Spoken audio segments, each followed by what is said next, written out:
Howdy. Henry Louis Gates Jr., Harvard professor and host of a popular genealogy series on public television, once said, "There is no tolerance without respect, and no respect without knowledge." Based on this photo, I would add one additional layer. There is no knowledge without curiosity. The photo was taken in the Black Hills of South Dakota in 1968. I'm posing at the foot of Mount Rushmore with my siblings and Ben Black Elk, son of the famous Lakota Sioux spiritual leader Black Elk. 100 years earlier, the Fort Laramie Treaty of 1868 established the Black Hills as part of the sovereign territory of the Great Sioux Nation. Then, a few years later, gold was discovered by the Custer expedition. Native American defenders defeated Custer at the Battle of the Little Bighorn in 1876, but ultimately they lost the larger war for the Black Hills land.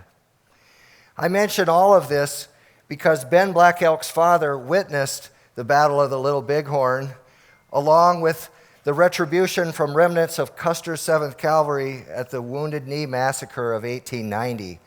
This was only a couple of generations ago.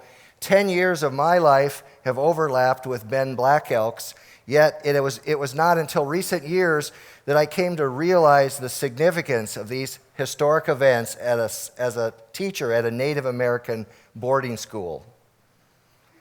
Knowledge driven by curiosity is great, but it can only take you so far. Sooner or later, there is a respect barrier that must be negotiated. I hit this wall early at the Flandreau Indian School when a child quietly pulled me aside to declare, "My grandfather hates all white people." I was temporarily rendered speechless as I did know my South Dakota history, but as the classroom teacher, this was not a long-term option. I learned to acknowledge this history and use it to deconstruct the dominance of Western science and culture while also teaching conventional science concepts. I learned that humor and humility heals.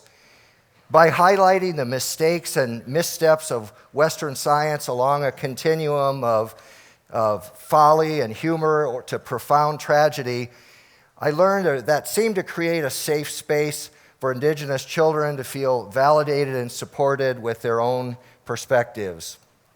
For example, many of the cures in Western science oftentimes created more misery than they cured.